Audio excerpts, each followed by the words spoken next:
Our house got absolutely decimated in Hurricane Milton. We got one of those freak tornadoes. We came back and found out that our roof had been completely ripped off. We were talking to a friend of ours the other day, and he said, it's kind of hard to understand if I haven't actually seen it. We had another place that we were staying, but we're now trying to make it work back here. So I'm going to show you what it looks like in there. Come on in, I'll show you.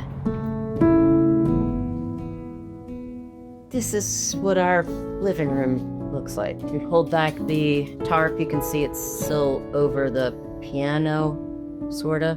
But you can also see the construction dust on the top of the piano. Things, childhood things.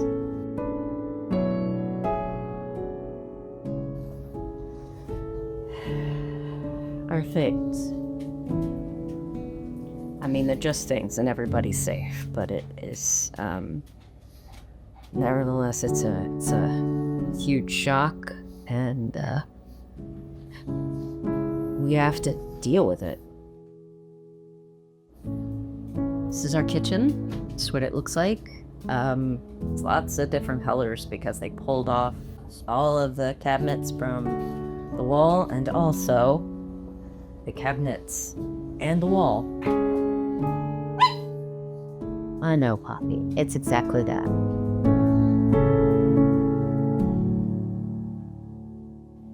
This is what's left of the office/studio.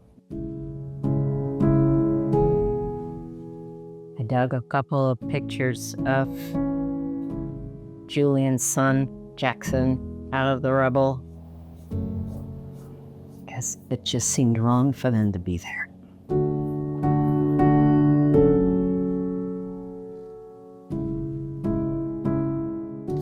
Julian spent a whole year working on a Titanic model, entire year.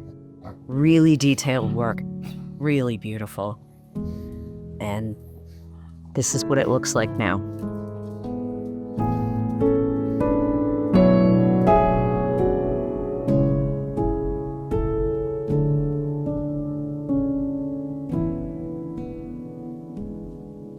This is the bedroom, and it is I would say of all of it, it might be the most difficult to deal with. So,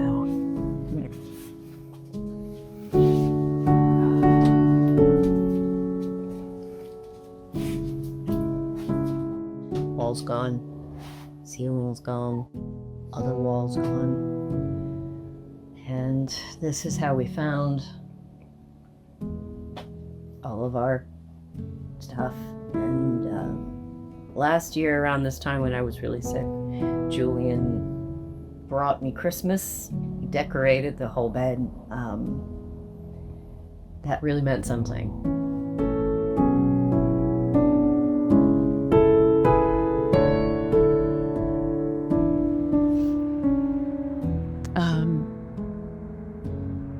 I'm gonna take you back to Psych 101 for a second. Maslow's hierarchy of needs.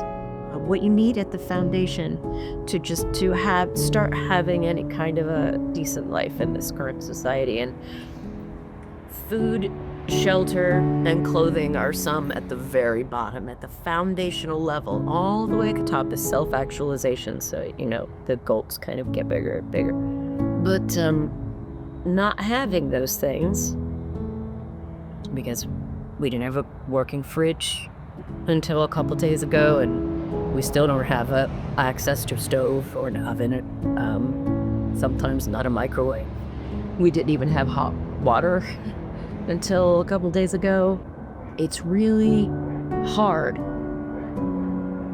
to just try to function when you don't have that foundational stuff. That really makes you think about a lot of people's situation and what their lives must be like.